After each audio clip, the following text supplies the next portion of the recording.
Hello friends. आज का मेरा टॉपिक भारतीय वैदिक ज्योतिष, पंचांग एवं जन पत्रिका निर्माण पद्धति में कर्क, सिंह व कन्या राशि का परिचय तथा उनके कुछ गुणधर्म है। ये भाग दो है। प्रथम भाग में हम शुरू की तीन राशियां बना चुके हैं। राशि तालिका और उसके गुण। क्रम से 12 राशियों की तालिका तथा उनके स्वामी ग्रह, चरणाक्ष, रंग, स्वभाव, तत्व तथा रत्न व जड़ी बूटियां उनके गुण होते हैं। राशियों का फलादेश भी स्वामियों के स्वभाव व गुण के अनुसार करना चाहिए। आकाश में स्थित भचक्र के 360 अंश होते हैं। समस्त भचक्र अर्थात ज्योतिष में 12 राशियां होती हैं, अतः 30 अंश की एक राशि होती है। 360/12 बराबर 30 अंश की एक राशि। एक राशि में सवा दो नक्षत्र होते हैं और एक नक्षत्र में 4 पद होने के कारण सवा दो नक्षत्र में 9 नक्षत्र पद होंगे। इस तरह से एक राशि में सवा दो नक्षत्र और उन सवा दो नक्षत्र में 9 नक्षत्र पद और ये बराबर 30 अंश। एक नक्षत्र में 4 नक्षत्र पद होते हैं और एक नक्षत्र का मान 3 डिग्री 13 डिग्री 20 मिनट होता है। इस हिसाब से एक पद का मान 0 से 3 डिग्री 20 मिनट होगा। दूसरे पद का मान 3:20 से आगे 6:40 तक होगा। तीसरे पद 6:40 से 10 डिग्री। चौथा पद 10 डिग्री से 13 डिग्री 20 मिनट। पांचवा पद 13 डिग्री 20 मिनट से 16 डिग्री 40 मिनट। छठवां पद 16 डिग्री 40 मिनट से 20 डिग्री। सातवां पद 20 डिग्री से 23 डिग्री 20 मिनट। आठवां पद 23 डिग्री 20 मिनट से 26 डिग्री 40 मिनट और नवां पद 26:40 से लेकर 30 डिग्री तक। अब ये कैसे डिफाइन करते हैं, इसके लिए एक उदाहरण लेते हैं। उदाहरण के लिए किसी की जन्म कुंडली में चंद्रमा मिथुन राशि में 19 डिग्री पे है, तो जातक की चंद्र राशि मिथुन हुई और नक्षत्र के छठवें पद में जन्म हुआ है। कैसे निकालेंगे? क्योंकि मिथुन में चंद्रमा 19 डिग्री पे है, तो देख लीजिए 19 डिग्री कहाँ आता है? छठवें पद में। 16:40 से 20 डिग्री के बीच में 19 डिग्री है, अर्थात छठा पद। तो आप टेबल में जाके, अभी जो हम टेबल बताएंगे उस टेबल में जाके मिथुन राशि में जो छठवां पद लगेगा उसके सामने देखें तो छठवें पद में जन्म हुआ, तो मिथुन में छठे पद का नामाक्षर छ है। अतः जन्मे जातक के नाम का पहला अक्षर छ होगा, जैसे कि छवि। अब इसको कैसे देखेंगे? ये आपकी राशि गुण तालिका है। यहाँ पे तीन राशियां हम पहले बता चुके हैं पहले भाग में, आज दूसरा भाग हम बता रहे हैं।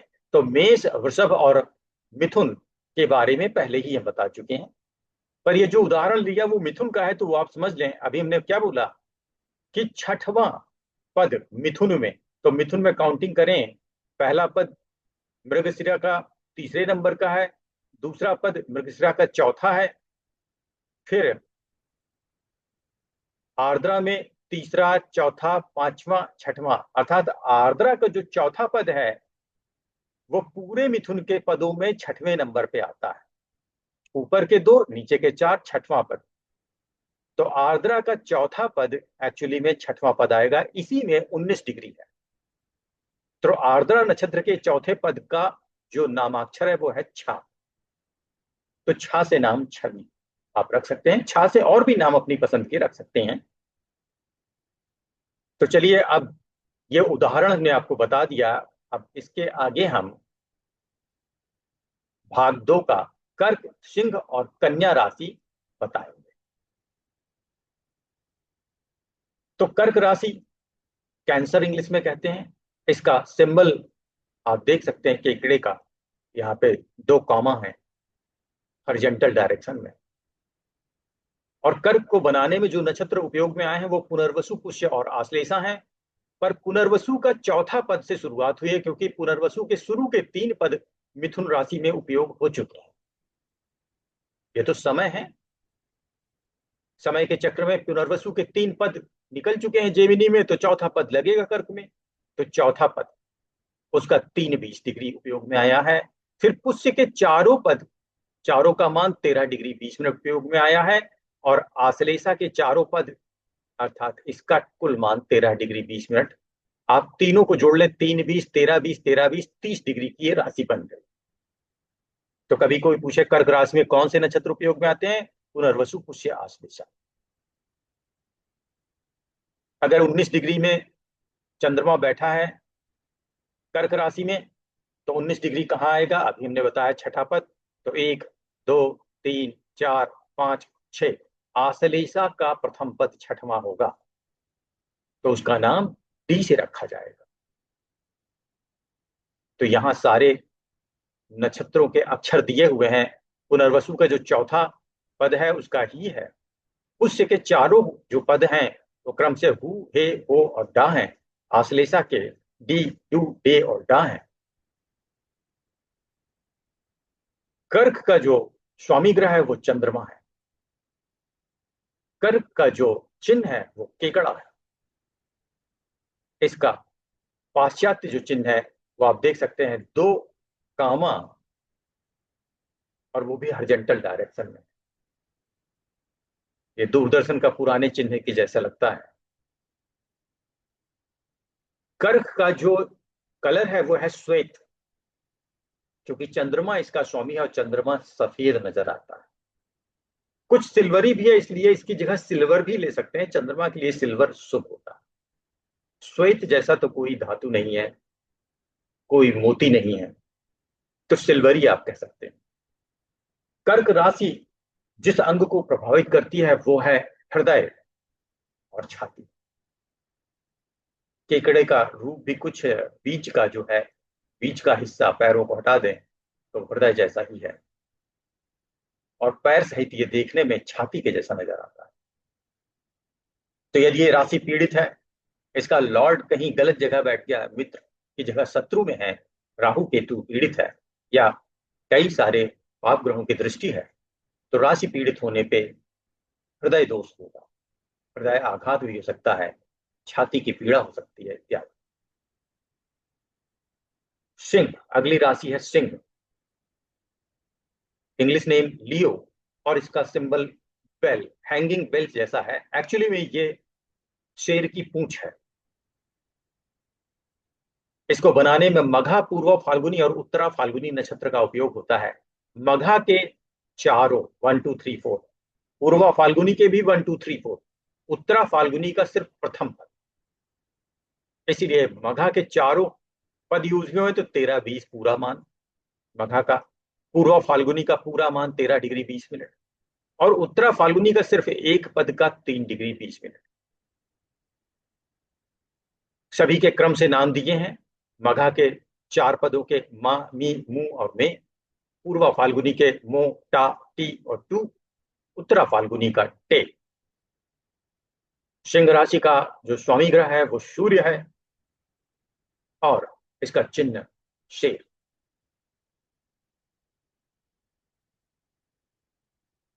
जो सिंह राशि के लिए कलर है, शुभ कलर है, रंग है, वो पीला धूम्र कलर, क्योंकि शेर देखिए कुछ पीलापन लिया हुआ, क्योंकि ब्राउन कलर मिक्स है तो कुछ धुंधला या धूम्र जैसा भी होता है, इसीलिए पीला धूम्र। आप लाल पीला भी या पीला लाल भी कह सकते हैं। ये पांचवी राशि है, और छाती के नीचे पेट आता है, इसलिए ये पेट का प्रतिनिधित्व करता है। सिंह राशि 6, 8, 12 में चली जाए और उसका लार्ड कमजोर हो तो पेट की समस्या हो। सिंह राशि में यदि कोई शत्रु ग्रह बैठ जाए या वहां पर राहु केतु आ जाए तो भी ये पीड़ित मानी जाएगी, और तब भी पेट की समस्या करेगा। अगली राशि है 6वें नंबर की कन्या। यहां जो क्रम से नंबर दिए हैं ये छठे, इसका नेचुरल भाव है। कन्या का जो नेचुरल भाव है वो छठा भाव है। इसको आप सीरियल नंबर भी कह सकते हैं और भाव भी कह सकते हैं। तो इसका नेचुरल भाव छठा भाव है, जिसे हम शत्रु भाव भी कहते हैं, कंपटीशन का भाव होता है। उसका नेचुरल है, वो राशि वहां लगे या ना लगे, वो अपना कैरेक्टर शो करेगा। तो कन्या को इंग्लिश में हम वर्गो कहते हैं, और इसका सिंबल सबसे टफ है, एम। और एम में बाद में एक दीप जैसा बना हुआ है, नीचे की तरफ दो आर्म। इसको बनाने में उत्तरा फाल्गुनी नक्षत्र के बाकी के तीन पद, क्योंकि उत्तरा फाल्गुनी का प्रथम पद सिंह में उपयोग हो चुका है, तो उत्तरा फाल्गुनी का द्वितीय तृतीय चतुर्थ, इन तीनों का सम 10 डिग्री उपयोग में आया है। और दूसरे तीसरे चौथे उत्तरा फाल्गुनी के पद का जो नक्षत्र नाम है, नामकरण का प्रथम अक्षर है, वो टो, पा और पी होगा। फिर हस्त नक्षत्र, कन्या में मुख्यतः बीच में जो नक्षत्र आता है वो हस्त है, और इसके चारों पद उपयोग में आते हैं, 1 2 3 4। इसका पूरा चारों का मान 13 डिग्री 20 मिनट उपयोग होता है। तो हस्त का प्रथम पद का हु, द्वितीय का सा, तृतीय का रा, और चतुर्थ का ठा। जन्म के अनुसार अंशात्मक मान देख ले कि चंद्रमा कितने अंश पे है, तो वो किस डिग्री पे आ रहा है, और जैसा हमने ऊपर बताया उस हिसाब से नाम का अक्षर डिसाइड करें। चित्रा के प्रथम दो पद 1 और 2 उपयोग में आए हैं, दोनों का सम 6 डिग्री 40 मिनट उपयोग में आया है। और चित्रा के प्रथम का पे और द्वितीय का पो नामाक्षर होता है। कन्या राशि का लॉर्ड बुध है। ध्यान दीजिए, कन्या एक स्पेशल राशि है, क्योंकि इसका जो स्वामी ग्रह है वो बुध है। अब बुध की ये स्वराशि होने के साथ ही साथ ये उसकी उच्च राशि भी है।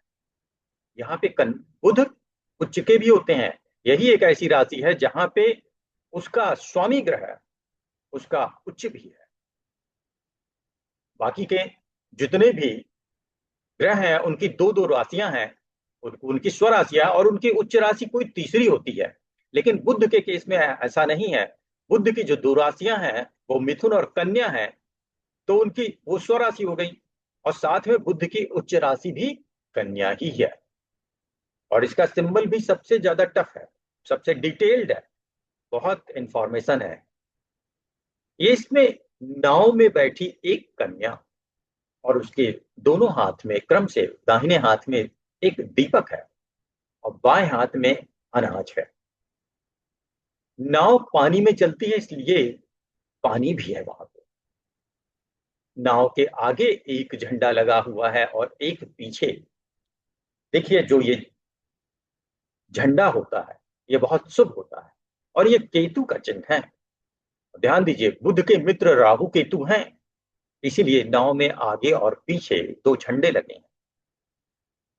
जल विकास का प्रतिनिधित्व करता है, जल जीवन है, इसलिए ये राशि जीवन तो सभी राशियां देती हैं, लेकिन इस राशि को कुछ अधिक महत्व प्राप्त है। और कन्या शुभ मानी जाती है, इसलिए नाव में बैठी कन्या, साथ में दिया, अनाज की बालियां, और दो झंडे आगे और पीछे, ये इसका चिन्ह बहुत ही डिटेल्ड है। वर्गों का जो रंग है कन्या राशि का, वो पिंगल। पिंगल को हम भूरा पीला भी कहते हैं, और भी कलर, भूरा पीला, कुछ लोग उसे भूरा लाल भी कहते हैं। इतने सारे कलर को मिला के पिंगल कलर बनता है। पिंगल इसलिए भी क्योंकि इसमें पीला का बहुतायत होता है, ज्यादा रंग होता है, बाकी कम होते हैं। ऐसा क्यों है? क्योंकि देखिए, अनाज की बालियां भूरे रंग की होती हैं, हल्का पीला, पकने के बाद अनाज पीला हो जाता है। दिया की लौ पीली होती है, दिया खुद भूरा होता है। जल नीले रंग से प्रदर्शित करते हैं। जो झंडे हैं वो लाल होते हैं, त्रिकोण बना होता है। इसीलिए कन्या राशि का जो कलर है वो इन सभी कलरों का मिक्सचर है। कन्या राशि का जो अंग है जिसका ये प्रतिनिधित्व करता है वो उसे हम कटी कहते हैं। कटी का मतलब कमर होता है, तो कमर के रीजन में ये कन्या राशि लगती है। तो यदि कन्या राशि पीड़ित हुई, मतलब ये 8 12 बोलेंगे, क्योंकि 6 तो इसका खुद का घर है, नेचुरल हाउस है, प्राकृतिक रूप से। तो अगर छठवें हाउस में कन्या राशि लगी है तो आप पीड़ित नहीं है, पर 8वें 12वें में हो जाएंगे तो समस्या करेगी कमर। यदि कन्या राशि कहीं पे भी हो पर इसमें कोई ऐसा ग्रह बैठ जाए जो इसका शत्रु हो तो भी पीड़ित है। तीसरी कंडीशन, कन्या राशि का लॉर्ड जिस राशि में बैठा है वो शत्रु राशि के घर में बैठा हुआ, शत्रु राशि में बैठा, तो भी कन्या राशि पीड़ित हो जाएगी और उन सभी कंडीशन में कमर की समस्याएं आएंगी। और जिस हिसाब से पीड़ित होगा उतनी बड़ी समस्याएं आएंगी। एक ग्रह से पीड़ित होगा तो कम आएंगी, कई सारे ग्रहों से पीड़ित होगा तो ज्यादा बड़ी समस्या होगी। तो मित्रों, इस वीडियो में हमने आपको कर्क, सिंह और कन्या के बारे में, उनका नक्षत्र, नामाक्षर का प्रथम अक्षर, स्वामी ग्रह, चिन्ह, रंग और अंग के बारे में बताया। अभी इसी क्रम में आगे की राशियां बताएंगे। धन्यवाद।